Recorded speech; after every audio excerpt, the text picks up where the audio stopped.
Is of doing business enhance ചെയ്യാൻ വേണ്ടിയിട്ടുള്ള ഒരു ഫെസിലിറ്റേഷൻ ആണ് BRAP എന്നുള്ളത്.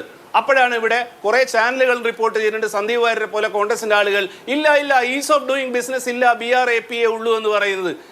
എന്തൊരു വിഡ്ഢിത്തമാണെന്നറിയോ? ഞാൻ BJP അല്ല RSS ആണ്, RSS അല്ല BJP ആണ് എന്ന് പണ്ട് സന്ദീപ് വാര്യർ പറഞ്ഞതുപോലുള്ള ഒരു പറയലാണത്. ഞാൻ താമസിക്കുന്നത്, നിങ്ങളുടെ ഡ്രൈവർ എന്നെ പിക്ക് ചെയ്തത് ഗോകുലം പാർക്ക് എന്നുള്ള ഹോട്ടലിൽ നിന്നാണ്. അതിന് വേറൊരു പേരുണ്ട്, ആ പേര് സരോവർ പോർട്ടിക്കോ എന്നാണ്. ഏതാണ് പേര് എന്ന് തർക്കിക്കുന്ന പോലെ ഇത് രണ്ടും ഒന്ന് തന്നെയാണ്. ഒന്നൊരു സിസ്റ്റമാണ്, രണ്ടാമത്തത് നടപ്പിലാക്കാനുള്ള സംവിധാനമാണ്. ഇതാണ് ഇപ്പോൾ അവരുടെ കയ്യിൽ ആകപ്പാടെ ബാക്കിയുള്ളത്. ഈസ് ഓഫ് ഡൂയിങ് ബിസിനസ് ഇല്ല എന്നുള്ളത് പത്രങ്ങൾ റിപ്പോർട്ട് ചെയ്തതും P. രാജീവ് മിനിസ്റ്റർ പറഞ്ഞതും ശരിയാണ്. കേന്ദ്ര ഗവൺമെന്റും പറയുന്നത് അങ്ങനെ തന്നെയാണ്.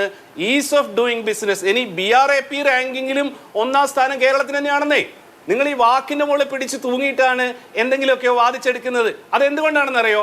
വേറെ ഒന്നും പറയാനില്ല എന്നുള്ളത് കൊണ്ടാണ്, ഒരു കാര്യവും പറയാനില്ല എന്നുള്ളത് കൊണ്ടാണ്.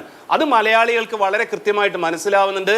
ഇത്രയും കാലവും ചെയ്ത കാര്യങ്ങളുടെ തെളിവ്, അത് ഗെയിൽ പൈപ്പ് ലൈൻ ആയിരുന്നാലും, നമ്മുടെ ഹൈവേ ആയിരുന്നാലും, വിദ്യാഭ്യാസ രംഗമായിരുന്നാലും, ആരോഗ്യ രംഗമായിരുന്നാലും, നമ്മുടെ മുന്നിൽ ഇങ്ങനെ വളരെ കൃത്യമായ, ഗോവിന്ദ മാഷ് ഭാഷയിൽ പറഞ്ഞാൽ മൂർത്തമായ ഉദാഹരണങ്ങളെ കിടക്കും. ഒറ്റ കാര്യം കൂടെ, പ്രിന്റു മഹാദേവ് പറയുന്നതാണ്, പിണറായി വിജയൻ ആവിഷ്കരിച്ച സിൽവർ ലൈൻ നടപ്പിലാക്കില്ല.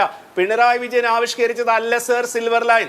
അതായത് സംസ്ഥാനങ്ങളുടെ പകുതി പങ്കാളിത്തത്തിൽ 49% ഇക്വിറ്റിയിൽ, കേന്ദ്ര ഗവൺമെന്റ് 51% ഇക്വിറ്റിയിൽ ഇന്ത്യയിലെ എല്ലാ സംസ്ഥാനങ്ങളിലും ഹൈസ്പീഡ് റെയിൽ ഉണ്ടാക്കുക എന്നുള്ളത് ഇന്ത്യൻ റെയിൽവേയുടെ പദ്ധതിയാണ്. ഇന്ത്യയിൽ നിലവിലുള്ള നിയമപ്രകാരം ഒരു സംസ്ഥാന ഗവൺമെന്റിനും 1 കിലോമീറ്റർ പോലും റെയിൽ പാളം ഉണ്ടാക്കാൻ പറ്റില്ല. കേന്ദ്ര ഗവൺമെന്റിനെ പറ്റുള്ളൂ. കേന്ദ്ര ഗവൺമെന്റിന്റെ വ്യവസ്ഥകൾക്കും നിബന്ധനകൾക്കും അനുകൂലമായേ പറ്റുള്ളൂ. പേര് നിങ്ങൾ എന്ത് വേണേ മാറ്റിക്കോളൂ, റാക്ക് മാറ്റിക്കോളൂ, പക്ഷെ കേരളത്തിന് ഹൈസ്പീഡ് റെയിൽ കോറിഡോർ എന്നുള്ളത് ആവശ്യമാണ്, അത്യാവശ്യമാണ്. ഇപ്പോ വളരെ കൊണ്ടുവന്ന് നടപ്പിലാക്കില്ല എന്നുള്ളത് ഇതാണ് വൃത്തികെട്ട വാശി.